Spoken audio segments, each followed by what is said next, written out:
Let's talk not physical, not physical. Let's talk not physical. Let's talk not physical. Let us have some spirit talk. Some spirit talk. Let us have some spirit talk. Hey, Michael, another thing I was talking to Chris is about sleep paralysis. That in my case, I don't remember much having sleep paralysis. I don't know about you. Yeah, I get it from time to time, although it's not that serious because if you know what to do with sleep paralysis, you can still use it for visualization. So there's different ways. I don't know. I probably just don't have it as bad as a lot of people. One guy claims, Robert Bruce claims that sleep paralysis is due to you're in your wrong energy body. Wrong energy body. Yeah, like your astral body went traveling, but you're still stuck in your etheric body. So the astral body's gone off and having its fun, and you're stuck in your physical body, like trapped. I don't know.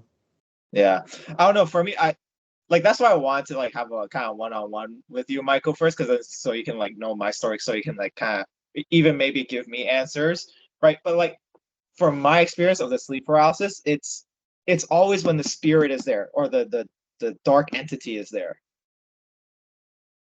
All the time, it's there's something lurking around that induced me to go into sleep paralysis. And then there was this one time where I was in sleep paralysis. I could see right across my room something there, right? And I kept saying to myself, at the moment, I was like, maybe if I say something to myself, like I'm strong, give me some, say an affirmation to myself, I can break free from this sleep paralysis. And so I kept saying, I'm strong, I'm strong, I'm strong. And I was actually able to move my body, my astral body, and I accidentally fell over my bed. And then that's what woke me up. Oh, you actually physically fell? No, not physically. Only astrally I fell. Okay. My body was still on the bed.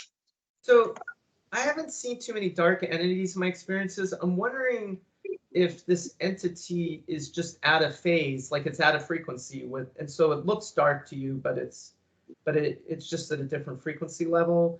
Also, does it come across as evil, or is it trying to, or playful, or? No, it's really evil. It's like it really messes with your head. I had it for 2 years, right? So it always did a thing where I would always think I was actually awake and it's reality, but I'm actually not awake. I would wake up, see my room, oh yeah, I woke up. I'm scared about going back to sleep, but the whole time I was actually still asleep. And then I would go back to sleep, and then the sleep paralysis would hit me. And then I didn't tell you, but Claudio knows. I would always feel like this really hard grip on the side of my abdomen every time I was in sleep paralysis, and it felt like it ripped a chunk out of me. And I would wake up with the pain too. Actually, maybe this, Chris, is a good opportunity for you to say something again that you told me on the phone, because I got also the impression that Chris has a good team helping him, and maybe some of this is due to they want him to experience more, to get more experiences. So I think it's to overcome fear and become better. Yeah. In the experience. Do you want to tell us something about your experiences?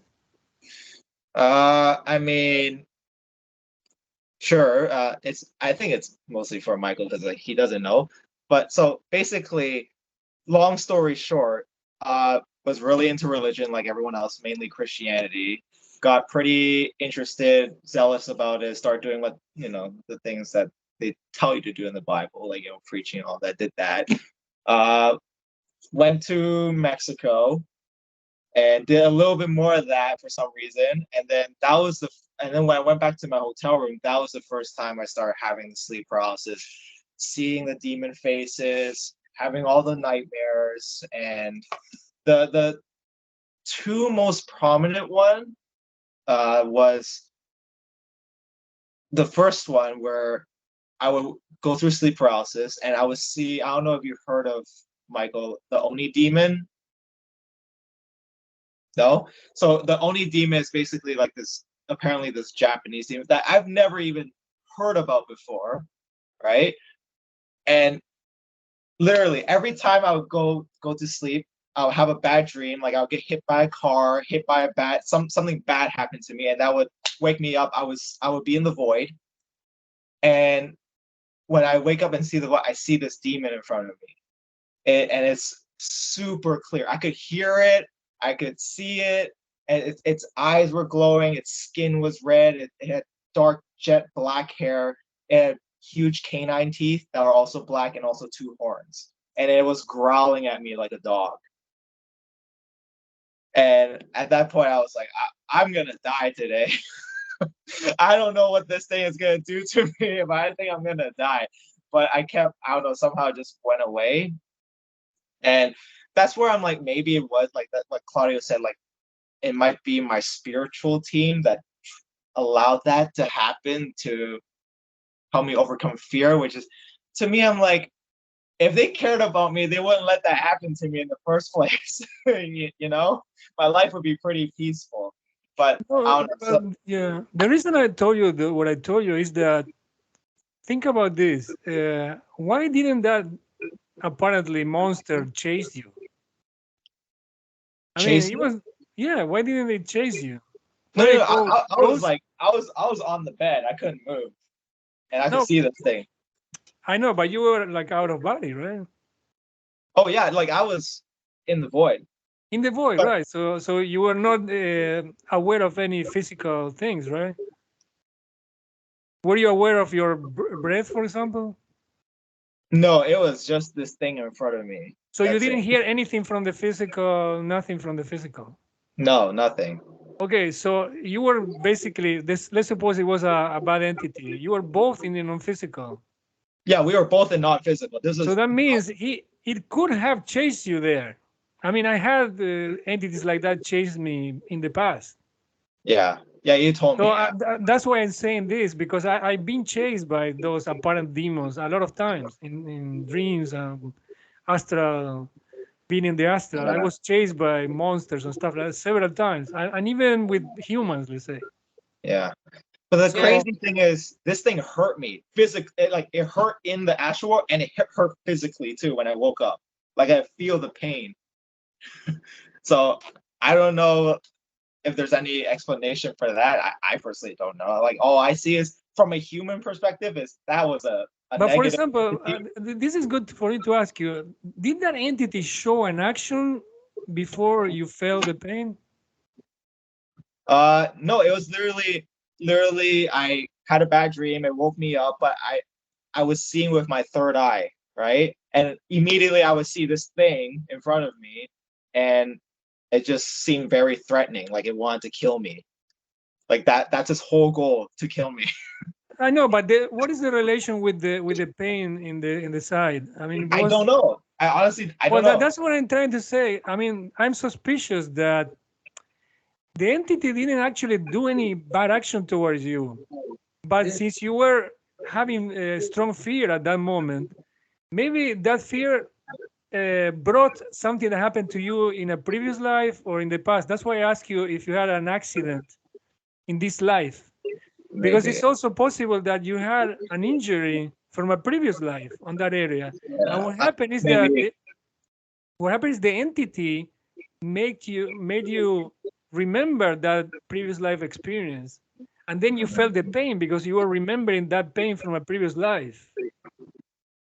Do you see? But are you saying that entity followed me from my previous life to this life to like revive No, me? not at all. What I'm saying is that to me, that most probably that entity wasn't any entity. It was most probably was your team testing you for fear.